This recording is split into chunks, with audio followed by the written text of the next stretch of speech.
Thank you everybody for joining us. Today we're delighted to welcome back Ruby All to the to USC. I mean, well, virtually, but this is as much USC as most of us get during this time, as it turns out. Ms. Howe is a member of the Trojan family. She is a 2016 graduate from the Marshall School and from Dornsife. Since then, she's been working in a variety of international tech positions, including her current work, which is for Ecosia, a social enterprise tech company based out of Germany. Perfect. Thank you, Nick. And nice to meet everybody here. I, as Nick mentioned, now currently work for Ecosia. I'm head of North America, so I lead all of their market growth efforts across Canada, US, and Mexico. But today I wanted to make it as much of an interactive session as possible. So what I thought I would do is start off a little bit on my own story, how I ended up in the social enterprise and tech space, and then go a little bit into what Ecosia does and really what makes us different, I think, as the normal company when we're operating as a certified B Corp and a social enterprise not-for-profit. All right, so I'm going to jump right in. My story started at USC, really, and as Nick mentioned, I was a dual degree major at the time. I was in both Marshall and Dornsife. If you know anything about either of those schools of thought, you'll know that they have quite conflicting opinions sometimes when it comes to things like environmental issues, climate change, and this isn't Dornsife and Marshall specifically. I would just say in general, these two disciplines. So on one hand, I was in Marshall, and a lot of times there's this narrative of economic growth is important, business and innovation is important, entrepreneurship is important. That's what's going to solve the pressing social issues of today. And not even the social issues, just problem solving in general, you know, innovation, business, this is where that is at. On the other hand, I was sitting in Dornsife classes, learning about climate change, and a lot of my professors would give the narrative of, you know, economic growth, this constant need for capitalistic drive. This is what has run our planet into the ground. I think it really got me thinking about how to reconcile an environmental interest with what eventually became a business interest as well. So I started looking a lot into social enterprise as a result, trying to find examples of companies who were making a sustainable impact, but were doing it profitably. So shortly before I graduated, I ended up applying to USC Marshall's new venture seed competition for a business idea that I'll go into a little bit later on, but got a really, really basic grant, $5,000. At the time, we had an idea to do solar lamp distribution projects in Kenya. And this was really looking at the social impact, and it started off looking at the environmental impact of what rural communities had to deal with, and then learning a lot more about also the educational disparities they were faced with. So there's also, you know, just all of these things bouncing around in my mind. When I graduated, it came down to looking at job offers, thinking about what I wanted to do. There's a few tech startups in LA that reached out, but none of them felt quite in line what I wanted to do. So, you know, I decided to get on a flight to Kenya with the $5,000 I had in my bank account and just see what I could make happen before that money ran out. And so a bit of a gamble, but I figured, look, if it doesn't work out, I can always come back to LA. I felt pretty good about having a Marshall and a Trojan family connection. I figured some alum somewhere was going to take pity on me and give me a job. So as long as I had the 5K, I was good to take my gamble. What that ended up looking like is I got to Kenya, and I got very lucky in that I came across a company called Sanergy. And I had first heard about them because they're one of the most well-known companies for having what we call a hybrid model. What that meant is they literally had two separate legal entities. They had a nonprofit called Fresh Life, and then they had a for-profit company called Sanergy. And what happened was the nonprofit would go out into informal settlements, one of the largest informal settlements in all of Africa. It's called Kibera, and they would license out toilets, which is what you see in that photo. It's almost these just porta potty booths. Because what happens in informal settlements is lots of times there aren't access to toilets. People end up having to use pit latrines. It's especially concerning for women who might have to access a bathroom late at night, but it's not safe for them to walk through the community. And obviously there's a lot of hygiene and health issues connected to that. So they would build these Fresh Life toilets. They would franchise them out to an owner who could charge something like 5 to 10 cents every single time you use the toilet. 5 to 10 cents might not sound like a lot, but if your income if let's say $50 of income is going to completely change the lifestyle that you're living, and you're getting hundreds of people coming through to use a toilet a day, then it starts adding up, and it's definitely better than some of the rates that they were making before. So that's what the nonprofit was doing, not making any money off of that. But on the flip side, the sister company, the for-profit Sanergy, was taking the human waste and they were actually converting it into products that they could sell in the market. And so while I was there, what they were converting it into was animal feedstock. Specifically, they were raising something called black soldier fly larvae, which you can feed to animals almost as an alternative to some of the most popular or more popular feedstocks that are based on kind of fish products and wheat products. They were raising the black soldier flies. What they were also doing was turning the human waste essentially into organic compost fertilizer and then reselling that to farmers. And they were obviously mixing it with a lot of things. But then the final thing that they were doing was turning some of the waste into biogas, which could help fuel their own operations and cut back on cost savings. So learned a lot there just about how the entire hybrid model works. And this really clicked with me because if you'll remember, what I was trying to figure out is, can you reconcile something like social impact, environmental impact with a for-profit business model? And what Sanergy showed me for the first time is that you can have one company doing two completely different things, but linked together by business model. You can be providing toilets and selling organic fertilizer, again, two completely different things, but they're linked together because the business operations of one allows you to fund the impact of the other. Sanergy is still operating. It's still going really well. They're actually quite well known now. You can read about them oftentimes in press. Harvard has done studies on them, but I'm happy to answer any other questions later on if you want to know more about their model and how it's working now. So again, this is just a quick breakdown. There's the nonprofit Fresh Life side, and then there's the for-profit Sanergy side. So now translating this into my own projects, I finished a 6-month fellowship with Sanergy. And what I had been doing during all of my weekends and evenings and time off from my fellowship was investigating my own business project, which I had gotten the grant from USC Marshall from. So if you remember, I had $5K in my bank account and I said, I'm gonna make this stretch for as long as I can make it stretch. So I had made a friend in Kenya named Rick. You can see him on the right in that photo with the kid setting up a computer. And Rick essentially told me, look, I'm from rural Kenya. There's a lot of NGOs coming in and they all focus their services on Nairobi and kind of the urban informal settlements around Nairobi because it's what's easily accessible. But where the impact is really needed is in these more rural areas that are hard to reach, that are a lot less sexy to serve, population density is less, but that's where there's a real lack of services. So we ended up going pretty much every weekend. We managed to get some computer donations from companies. I just reached out, found what I could, and we would literally lug these desktop units on a 8-hour bus ride out of Nairobi. We would sleep at Rick's house, and then every Saturday we would set up these computers at a center and then just watch the kids interact with them and kind of talk to community members and get a sense of what works, what doesn't work. What is it that compels you to use a computer? How much would you pay to use a computer? Why do you want a computer? Is it for education purposes? Is it for entertainment purposes? We ended up learning a lot. And through the course of over 4 years, what this ended up becoming was something called Lumen, which was a Nairobi EdTech company that I started in Kenya. And what Lumen ended up doing was project-based digital learning. So one of the strong realizations we realized in talking to students is that if you ask them any question related to their studies, they'll give you a textbook answer. So you'll say, what happened in the war of XYZ? They'll give you a verbatim answer, almost exactly what they memorized in the textbook. But if you start going to questions of why did that happen? Or why do you think it's important?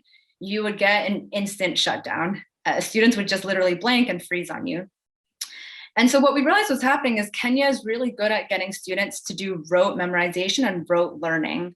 But when you push into the critical thinking sphere, students haven't been asked to flex those muscles. They're rarely asked to think why or how. And so they're not used to going in that mental direction. Now, if you take the same thing, you apply that to computer education, I can teach you exactly how to memorize an Excel formula or exactly how to type something. But if I start asking you, why do you want to use this computer? How do you think it's going to help impact your life? If you've not been taught to flex those critical thinking muscles or how this computer actually relates to the day-to-day of what you're seeing, which if you remember, this is a rural community, so they're not seeing tech in their day-to-day. There's not a really intuitive use case for it, we realized that we're not really providing students with something of value. They're going to learn this Excel formula and forget it next week because they've got other chores to go home to. So what Lumen ended up doing is encouraging students to go out and collect data from their communities. We would actually give them surveys to take home. They would say, Mom, how far are you walking for clean water? How much are you paying for basic health services? Is it easy for you to access a loan? What are some resources that you wish you would see in your community? They would bring those surveys back to the computer lab, and then the teacher would work with them to create problems and solutions about that on computers. So they would say, okay, let's look at the data. People on average are willing to pay maybe 50 cents for their groceries each week. You think you can create a vegetable booth business, then how much do you think you should be charging for this and that vegetable? And can you create a spreadsheet and or table to organize that and show me how you can do it? And so it had actually connected computer education to purpose. And now what we were thinking in terms of the business model, and again, remember, I was very, very fascinated with hybrid models at this point. I was thinking, is it possible to make this a profitable enterprise? And so what we ended up thinking through at the early stages of the company was setting up a nonprofit that would, again, set up computer labs, do the education piece. But then on the for-profit side, we were taking the data from these surveys and then actually seeing if we could find a market purpose for them. So buyers who are trying to learn more about their beneficiaries, a lot of times these were NGOs who wanted to measure their impact. They might be NGOs who are trying to get last mile data and saying, I'd like to learn what crops farmers in this area want to plant, but there's no really efficient way for me to do these more qualitative interviews. And so finding almost these two different variables within the business model, one that we could monetize and one very much tied to the impact that we were trying to provide. So I did this for a lot of years. At the end of kind of my tenure at Nairobi, we ended up selling the company and the products to a larger nonprofit called Global Minimum Inc. They had a very, very similar mission and vision to us, which was essentially experiential learning and project-based education. But we had a very different product to them. So similar mission-wise, but programmatically very different. They had a lot more resources and operations than us because they had been operating for 10 plus years. And it was just a really good merger at the end. So once I exited my own startup, I ended up working for a San Francisco tech company called Endless. They are really interesting in that they've created an entire operating system. So there's kind of Mac's operating system, there's Windows operating system. Those are pretty much the main two ones on the market. This one is a Linux-based operating system. And what was different about it is it had about 200 apps pre-installed. And so if you were someone who didn't have access to the internet, you could go on the OS and pull up something like Adobe Photoshop or pull up something like an offline Wikipedia, and you could look up information and actually do things with your computer, even though you weren't connected.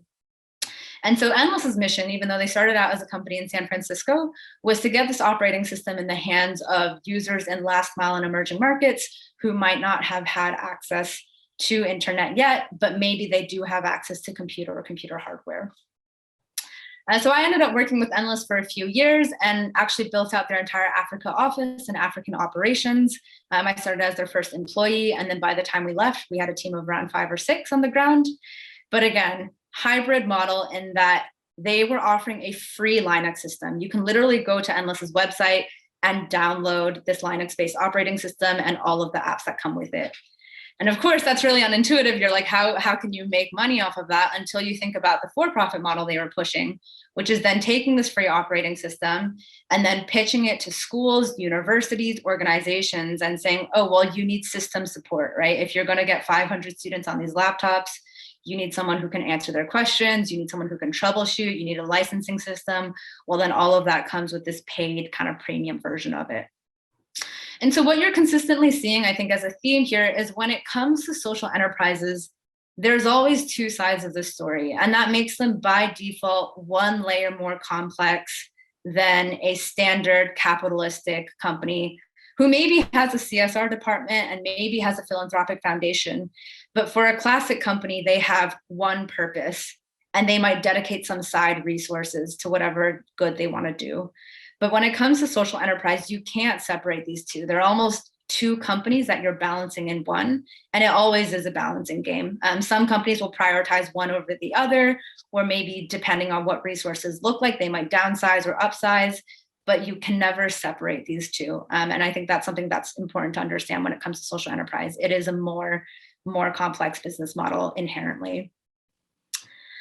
So that takes me up to Ecosia. And while I was on this journey in Kenya, you'll notice that I really got sucked into the education space, almost because that's where organically things took me. And, you know, there was environment in the back of my mind. It was still what I knew was my passionate area, but I was learning a lot. I was really enjoying the work that I was doing, so I just rolled with it. But as I kind of finished my tenure with Lumen, and I had been doing work with Endless, and the office had grew to a more sustainable size, I kind of was putting out on my radar, again, is there a social enterprise who is doing environmental work? And I almost had this checklist for myself where I said, I want a social enterprise that is doing environmental work, but I also want it to be a tech company. I also want it to be a company with really good work culture, because something that I learned working in social enterprise is that social enterprises might look sexy and fun, and, you know, they're the ideal company, right? You're working with a company for purpose. But I quickly also learned there are social enterprises that have really terrible internal work culture. So amazing external impact, but the way they treat their company and their staff and their, you know, the people actually in the company didn't match up to the story they were selling externally. And so knowing that was one of my requirements as well for the next company I was going to work for. And not only that, I wanted an environmental impact, but I wanted scalable environmental impact. I wasn't really interested in working for another reusable water bottle company or, you know, consumer product focused environmental. Nothing against those companies, but I wanted to know if it was possible to do something really, really big by connecting tech to impact. So, you know, I was talking to my partner about this at the time. I kind of wrote it off as like, it doesn't exist. I don't think anyone has managed to crack this yet. And then I very serendipitously came across Ecosia and had a great conversation with their chief marketing officer. And before I knew it, I had signed up to join on as their head of North America and kind of uprooted my life and moved to Berlin. That was about a year ago and takes up to present day. So that is a very, very quick run through of my personal journey up to date. What I want to do now is just take you guys a little bit through Ecosia, what we do really differently as a company, and then I want to make sure to leave some time at the end for questions. So in a very quick nutshell, Ecosia is a green search engine. It works exactly the same as Google. What happens when you're using Google is you're typing in search terms, you'll always see some search ads at the top. And when you click through to those search ads, Google is making money in the background. And really whatever search engine you're using is making money in the background. The search engine is it's essentially a big advertising platform, and search engines make money through advertising revenue. So Google obviously takes all the money that they make and they take it and they reinvest it into new services, or they pay it out to their shareholders. What Ecosia does instead is they take 100% of our profits and we reinvest it into financing tree planting and climate action. And so the word reinvesting is important here. It's not a donation-based model. It's not a philanthropic organization. We treat tree planting the same way that an investment company would treat a financial portfolio. We do a huge round of due diligence checks. We really think through what's the return in terms of number of trees and quality trees that we're getting for our money put in. And it's interesting to work at a company like this because at the end of the day, when you're in meetings with, you know, our CMO or CEO, the question being asked isn't how much money is this going to return or how much financial return am I going to get? The question is always how much trees is this going to cost us, or how many trees will I get in return for making this decision? Our KPI at the end of the day is always what's the tree value we get out of this, or what's the climate and sustainability value that we get out of this. So today we are, to our knowledge, the world's largest planter of native tree species.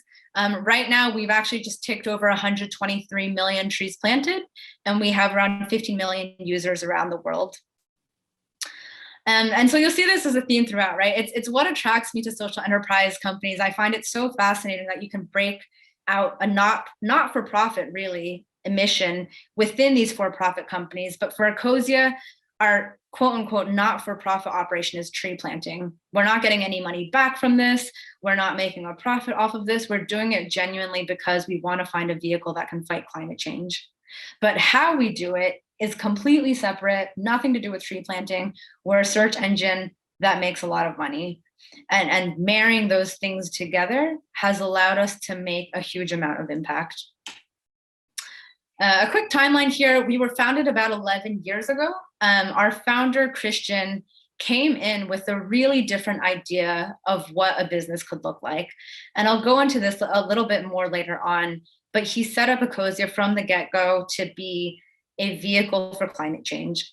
We were registered as Germany's first B Corp in 2014. In 2017, we hit 10 million trees planted. Just this past July of 2020, we hit 100 million trees planted. And to give you a sense of the rate that that's exponentially growing, we planted 100 million trees in about 10 years. This year, our target for ourselves is another 100 million trees. So that growth curve is just jumping exponentially. And I can go through reasons for that in a little bit. And some of the other milestones marked on here, we built our own solar plant to generate all of our own renewable energy so that none of the searches are pulling from fossil fuels or coal-powered energy, especially we wanted to avoid. And then Christian also gave up the right to ever sell Ecosia. And again, I'll go into more detail about this, but if you think about that for a second, it's pretty counterintuitive to every successful entrepreneur dream story you've heard, right? The dream is to make it big, make your millions, you sell your startup for billions of dollars and you retire at the age of 30. That's what we all aspire to, a la Mark Zuckerberg. But Christian was just like, nope, I don't want the money. I want this company to stay true to its mission, and I'll sign away my rights to ever make a profit from that. From a numbers perspective, we are, again, 123 million trees planted, about 110 million weekly direct searches. We're currently planting across 47 projects in 26 countries. So again, if you think about that analogy of a financial portfolio, we really manage our tree planting in the same way that a financial investment company manages its portfolio. We look at location, we try to diversify across types of tree planting projects so that we manage our risk. If one tree planting project is not doing well in one country, maybe there's wildfires, maybe there's a flood, then at least we have some sort of insurance that another project somewhere else is probably doing okay.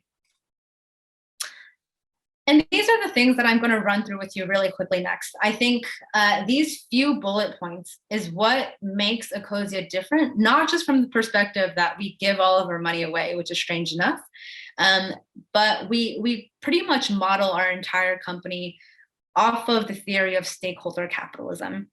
So it's not just about what our impact in planting trees is, it's also about who we are as a company. Are we being ethical? Are we being transparent? Are we doing everything that we can to set the standard in the spaces that we're trying to move the needle on? And again, I think if you think about what a traditional CSR company looks like, this is what makes a difference, right? A regular company with CSR is thinking about a tick box. Have I done X to make X better? A social enterprise company operating in a space, and for Ecosia, that's environmental sustainability, is not just thinking about a tick box, it's thinking about what is every dimension of this problem space and how can I set a standard in those problem spaces and then move not only myself towards that standard, but try to create an environment that moves other people in the industry along with me. So as I go through this, one of the big things that we really emphasize is transparency. I think one of the biggest assets we have as a company is our user base and the trust we have with our users. If you think about it, why would somebody use Ecosia over Google, right? It's trusting that we plant the trees that we plant. It's trusting that the impact that we tell you is happening is actually happening.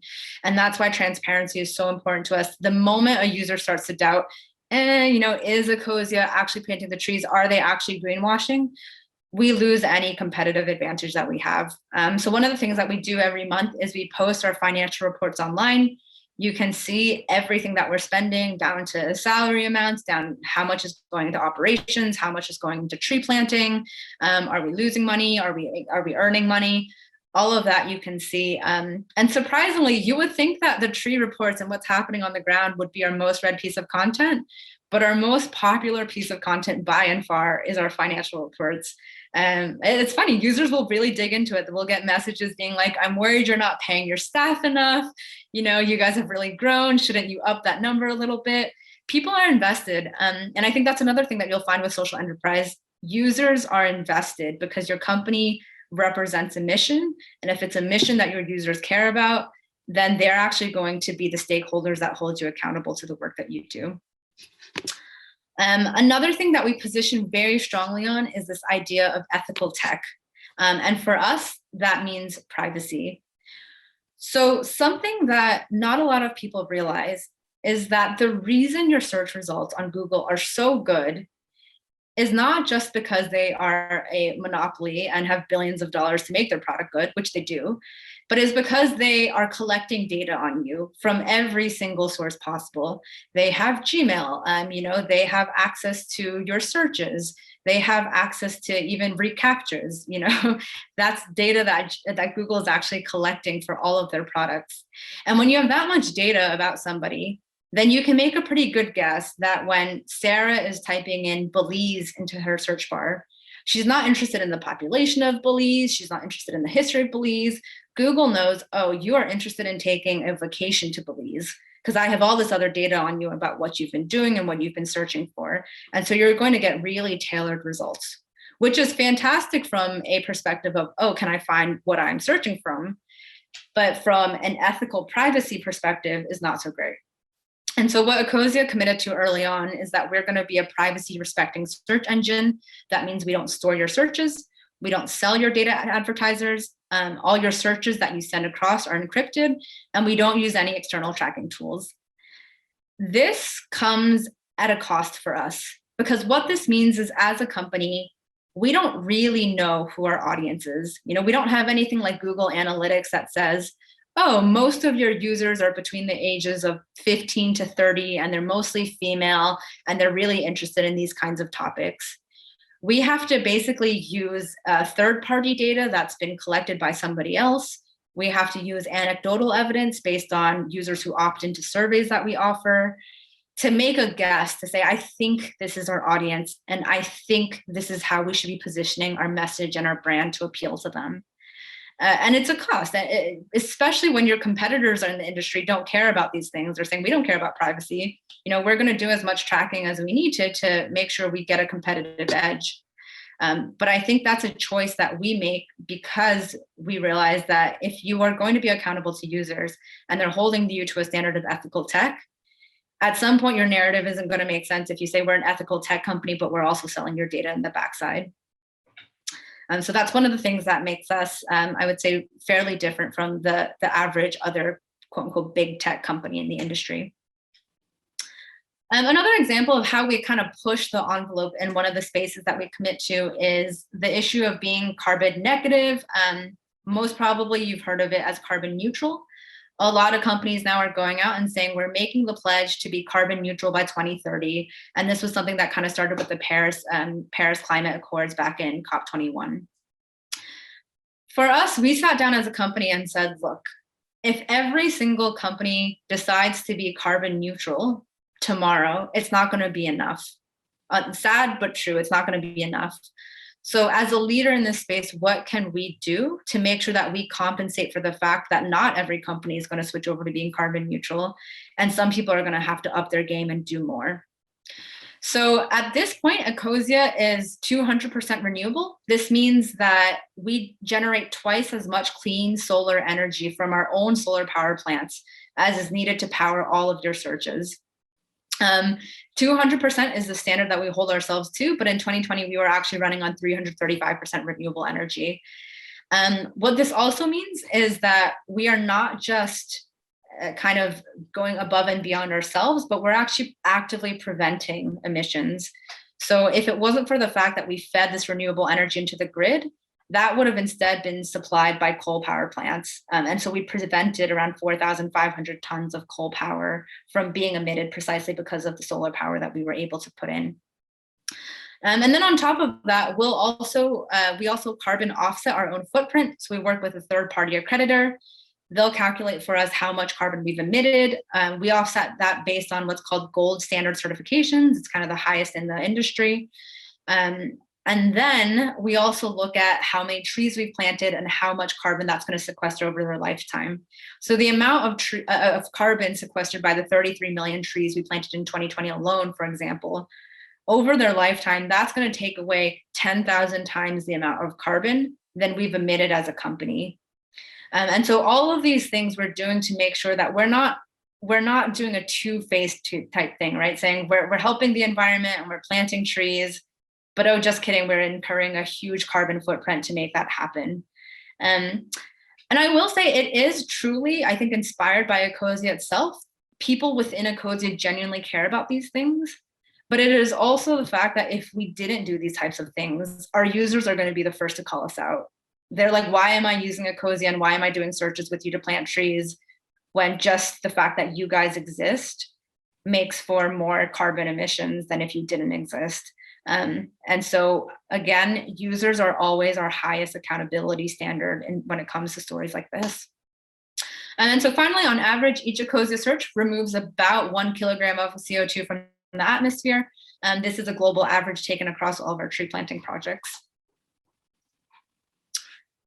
And then one of the final ones I wanted to touch on is this idea of stakeholder capitalism.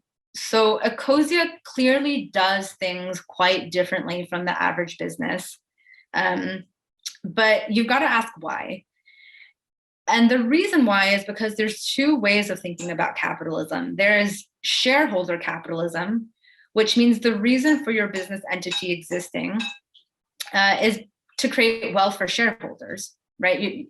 That is literally the reason on your incorporation documents, legally binding. You have to create wealth for your shareholders. And if that is your purpose for existing, it forces you actually to make decisions in a certain way. I can't give away 100% of my profits when I've legally pledged and committed to create wealth for my shareholders. But if you think about capitalism from a stakeholder approach, which is what Ecosia tries to use as a model, it says we're not just keeping in mind value creation for shareholders, we're actually also keeping in mind value creation for the holistic environment of stakeholders. That means, how are we creating value for our employees? It means, how are we creating value in the regulatory environment where we operate? We have to pay our taxes that are due. How do we create value for our customers? How do we create value for the business partners that we work with? And so if you start thinking about it that way, it actually allows you to make very different business decisions.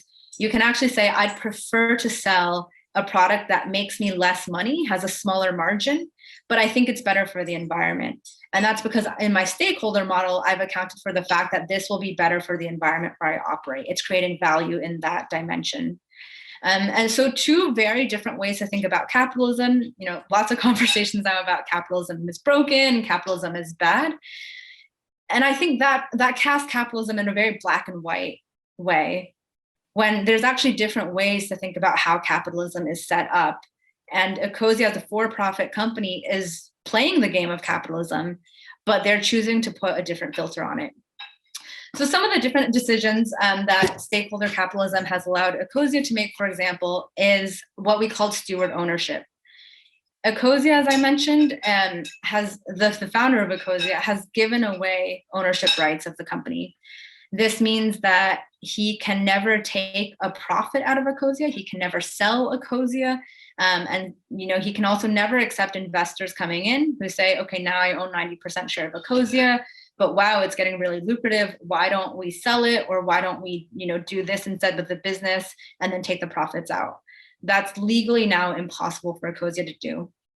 So as a steward-owned company, you'll just see the contrast here. A GmbH is essentially Germany's form of a limited company. And so while the company is private property of the owner can do as he wants in a GmbH setting. Under steward ownership, again, not possible. The two principles kind of to steward ownership, and this is getting a little bit more granular, so not necessarily important that you understand this, but asset lock, it just means that the capital is locked to the purpose of the company, not the owner's wealth. And then voting rights. The voting rights are always held by people within the company. They can't be sold. They can't be inherited.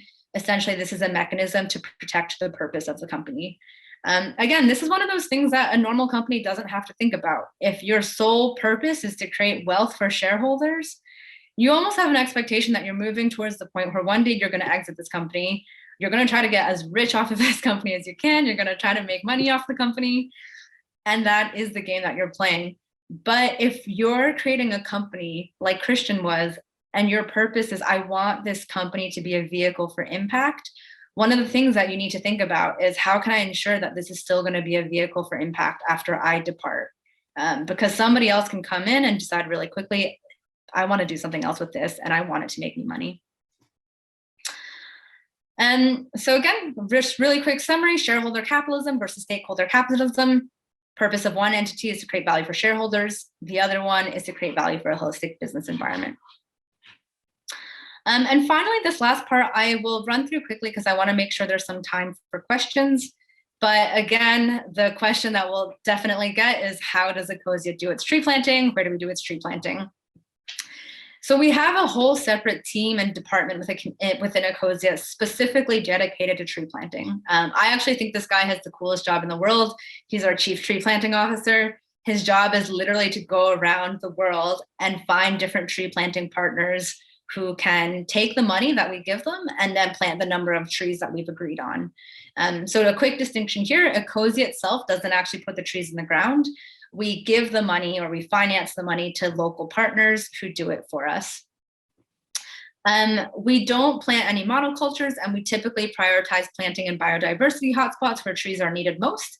And then the other thing to know is that we monitor and track trees for 3 years. So if you go on our website, you'll actually see the tree counter ticking up every 1.3 seconds with a new tree that we've planted.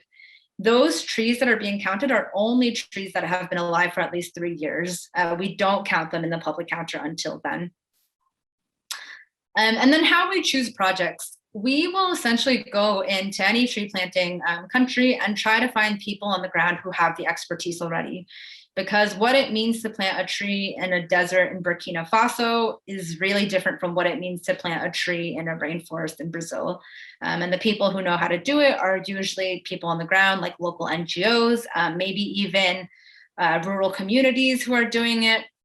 But once we find that local partner, we'll negotiate with them on the amount of trees, the cost per tree. Again, it's a very business and investment oriented process. It's not, here's a $10,000 grant to plant trees and we'll check back in 3 years.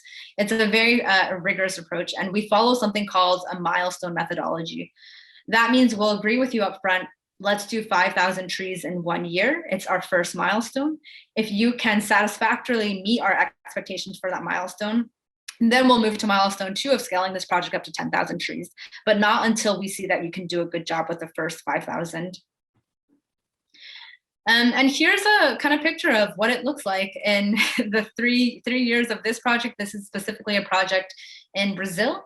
And that was all funded through user searches, which for me, this is what makes the work that Ecosia does real. It was literally people sitting at their laptop, typing nonsense things like, "What's Baby Yoda?" And that allowed us to transform this entire landscape in Brazil. And to keep it accountable, we require all of our partners to do satellite imagery of the trees that we're planting. That all goes to a big GIS database that our tree team manages, and which I will never understand because it's extremely complex. But we do verify every single polygon to make sure the number of trees that we agreed to in that space is being planted and executed correctly. And these just a few quick examples. The Australian bushfires, I know a huge issue a few years ago when they burned down. I think just trending photos of kangaroos and koalas fleeing the scene. It's sad to say, but whenever environmental disasters like that hit, that's when we see these huge upticks in Ecosia user growth. People are kind of desperate. They're, what can we do? How can we help? And that's when people flood to Ecosia. So we did a 1-day campaign on Ecosia back in, I think this was 2019. But we said all search revenue from this day is going to go towards replanting in Australia to help fight the wildfires. Users really jumped on it. And then in that 1 day, we raised enough money to plant 26K trees in Australia after the wildfires. Another one that I really love, this is a personal project or a personal favorite of mine, is we do something called forest gardens in Senegal. So this is essentially working with farmers to grow trees on their agricultural plots. And trees actually help the diversity and really the productivity of their entire plot. It allows them to get more food out of it from their families. They actually end up growing so much extra that they can usually take it to the market and sell, and it raises their entire standard of living. And then finally, Indonesia, this is one that our users love, but obviously there's a lot of palm oil plantation and devastation going on in Indonesia, where rainforest is just being cut down and replaced with monoculture, which is essentially a single plant, kind of single species, single plant plantation. Palm oils, they're not good. When all you have is palm oils, it drives out the wildlife. It just lowers the entire biodiversity of the area. So we come in and we try to rehabilitate these plantations and turn them back into natural, diverse rainforest. And since we started doing that, we planted 1.4 million trees in Indonesia. So 80% of our revenue, again, goes into tree planting. The other 20% goes into regenerative agriculture, which I'll just really quickly touch on. This is essentially restorative agriculture. It's agriculture that replenishes the soil, replenishes the land, rather than depleting it and depleting the ecosystem. So what we've started doing with regenerative agriculture is offer financing to farmers to teach them regenerative methods. And then we say, look, we'll front all of the upfront capital costs for what it takes to transform your farm, buy the equipment to do these regenerative practices, but then we'll usually do a profit sharing agreement at the end, or some other form of loan payback to kind of help these farmers transition over. So here there's one example of a farm that we did this with in Netherlands, also did this in the UK, as well as here's another example of a project that we helped to finance in France. And then the very last piece of the 20% that we do with our profits is grassroots activism. So now there's a lot of youth climate movements springing up. There's actually just a lot of community activism happening where people are fighting for their communities and fighting to not have the effects of climate change do things like devastate their neighborhoods with floods or wildfires or whatever it may be. We also put some money into supporting those community efforts. One of the examples here is we recently launched a microgrant fund specifically for youth under the age of 25 to apply and get some money to do some of this frontline climate work. The last piece of this is really diversifying beyond search and what we've been doing with our product. But I'm conscious of time, so I think more importantly, I want to pause here and just make sure we have some time for questions. Thank you for that awesome presentation. So let's take some questions. Yeah, if you'd like to ask your question directly, you can put your hand up. You're also welcome to send me a direct message through the chat if you're feeling shy, and I will ask your question on your behalf. But otherwise, just use the reaction to raise your hand in Zoom, and I'll call on you when it's your turn. So while you think about your questions, I'll start with one of my own, Ruby, if you don't mind. Yeah. So as we think about the finances of this, of course, it makes perfect sense as a social enterprise to close off the opportunity to cash out the equity to outside investors who may not be in line with the mission, and also, of course, to reinvest the profits from the for-profit enterprise into the, profit-losing tree planting. What are the capital growth needs of Ecosia's for-profit side, and are you able to meet them without retained earnings or external investment?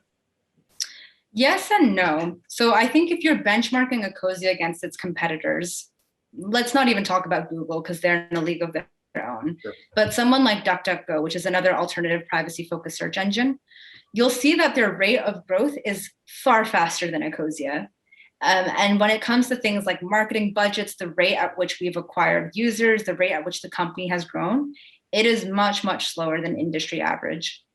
And again, some of these things that I'm talking about, they come at a cost. So we made the decision upfront as a company that it is going to take us 10 plus years, almost a decade of bootstrapping to hit a critical threshold where we could kind of grow exponentially with our users, because that was the cost of what it took to protect our mission long term. So if, again, comparing to benchmark competitors, is it enough to kind of meet our growth needs? No. But is it enough to sustain a steady level of growth that we're happy with? Yes. And I think that's part of what we're trying to do is redefine what does it mean to be a startup? Does it need to be this overnight, get your $2 million in VC funding and scale overnight? Is there an alternative conversation to be had that says startups, to be sustainable, maybe don't need mass scale and maybe can do a slower trajectory if they have impact in mind? That actually leads into, I see the hand up from Joy Kim, but we have another question from Professor Painter along those lines, actually asking about your interest, because you mentioned at the beginning of your talk, you are interested in a social enterprise that is scalable. Do you see this as scalable not only internally, but as something where you hope to have other companies copy you? And so having spillovers in this direction, and we're linking up with partners that also do sustainable work, or is this strategically you're more focused on internal and organic growth over time? No, very much. We do want scalability with the help of external partners. So something that we're doing with our solar power plants, for example, is now allowing our other companies to co-invest in the solar renewable energy that's being produced, so that they can also reap the benefits of that, but then be inspired to do something similar. We'd love to see, companies across the world just building their own solar plants. We know that's probably not realistic in the short term. So our hack is to allow you to co-invest. But even things like our tree planting projects, it took a lot of resource in a decade to get to the point where we have a tree planting team. We've got this portfolio, we've got this expertise. And so very recently, last year, we launched a new product called Tree Card, which is a wooden debit card that allows you to plant a tree with us for every $60 that you spend. And so Tree Card is its own team, it's its own company, but they said, look, we want to do this. We want to copy your model in that this everyday behavior finances tree planting, but we don't have the resources to set up the whole tree planting side that you guys did. So can we just give the money that we earned to you guys? And that's actually become more and more common, just companies coming to us and saying, can we give you the money and you scale the impact? And so I think very much, yes. On one hand, we'd love to see more companies doing what we're doing. On the other hand, we're kind of opening up our impact so that other companies can do it with us. Oh, that's very interesting. Well, let's hear a question from Joy Kim. Hi, I love your experience. I have a couple questions on the for-profit side, the SEM side. How is your what you're doing on the nonprofit side affecting your clients? Are they more interested because you're doing this on the nonprofit side? Yeah, so I should clarify, for Ecosia, they're not two separate legal entities the way they are for Sanergy. It's one legal entity, but kind of with this not-for-profit activity embedded in. And then I think when you've got this dual model, you've got to choose what narrative you lead with when you're talking to external partners or customers. In some cases, you'll lead with, we are a search engine and we are a great advertising platform, if you're trying to secure an ad partner, for example. But if it's a brand partnership, and let's say I want to work with someone like Dr. Bronner's, who is also another activist brand, I'll lead with the story of we're a certified B Corp who has planted 120 million trees. So I think you really need to selectively choose what foot you put forward, and both feet will serve you well. It's just depending on the context and the situation. And then my second question was, I know you had a pretty robust checklist of what you wanted in your next company, like workplace environments and everything. Is your current role satisfying all of that? It is. I kind of laugh sometimes because I don't know what it is like to work for a company that doesn't have a social mission tied out of it. I kind of exited USC and jumped straight into the social impact space. My personal anecdotal experience is that it does make a difference for me. I'm excited about the work that I do because I can see the bigger picture that it's going towards. But I also don't have that contrast of working for a company where I don't have that filter on. So I can't give you a perfect comparison. But I would say, yes, that it does make me wake up every day and be excited about the work that I do. Maybe, do you want to say a little more about the how this company wound up deciding on becoming a search engine as opposed to any of the other many different things that you could do? It seems like a counterintuitive product to go into, especially because Google is so dominant in this product space. So our founder story is essentially, he wasn't looking at any specific business model. He was looking at a vehicle that could make him a lot of money to plant trees. So he kind of just went out and said, what are business models out there? What is really lucrative? What makes a ton of cash? And landed on search engines as that's a model that makes a lot of money. And so he first tried doing this in Nepal, I believe, and then learned for a lot of reasons that search engines aren't based in Nepal, partially because internet connectivity there is terrible. And then he came back to Germany and started doing it again. I don't think it was specifically he chose the search engine. He essentially chose to look for something that was lucrative and profitable and then reoriented that towards tree planting. I think thank you all for being here. It was a pleasure revisiting USC virtually. Best of luck with, I think, the remaining of a strange school year, but also with post-graduation and careers going forward. Thank you so much for joining us. It was a delight to have you.